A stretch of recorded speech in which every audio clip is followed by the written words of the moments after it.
Беким Сали како вице-премиер и Мухамед Хоџа како министер за животна средина засега неофицијално остануваат двете имиња кои треба да ги пополнат испразнетите места од Изет Меджити во владата. Промените согласно најавите на премиерот Мицкоски ќе бидат официјализирани во текот на оваа недела. Остатокот од реконструкцијата ќе биде направен дополнително. Од владата засега само потврдуваат дека ќе се оди со измени за комплетирање на владиниот кабинет. Веќе во текот на следната недела ќе имаме повеќе детали околу овие тачи. Дали детали останува? Дозволете да ги донесеме конечните заклучоци веднаш по тоа како влада ќе информира. Владата е стабилна и продолжува кон реализација на она што е ветено, тоа е програмата за подобрување на животот на граѓаните. Она што го брифираат владини извори е дека и покрај тоа што на местото на Меджити доаѓа двајца. Сепак вреди ќе го задржи истиот број на вице-премиерски и министерски места во владата. Коалицијските партнери се уште се договараат дали Сали ќе добие и министерска позиција или пак некој од актуелните министри на вреди ќе остане без министерското столче.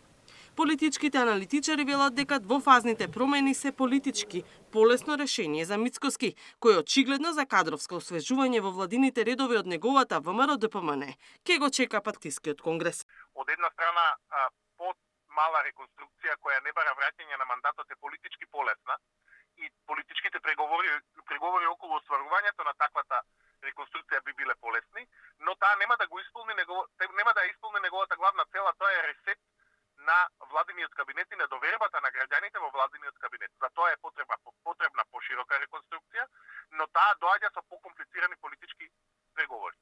Според мене, мислам дека можеби премиерот одлучил да направи реконструкција во две фази, ова што е политички поевтино веднаш, а сериозната реконструкција после нивниот партиски конгрес. Вистински во политичка смисла не би имала смисла реконструкцијата доколку не смени премиерот нешто и од сопствената партија.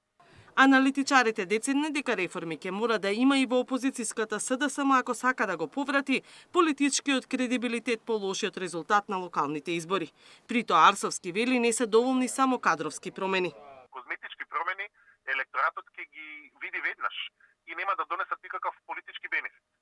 Но имајте предвид дека во СДСМ кризата не е само на политичко лидерство. Тоа е криза и на идеологија, криза и на демографија, криза и на политичка понуда. Со други зборови, ако СДСМ се фокусира само на менување на раководството, тоа е како да упорно да менувате шофер во автомобил кој не вози. Додека не ја поправите машината и моторот, секој шофер ќе има истата судбина.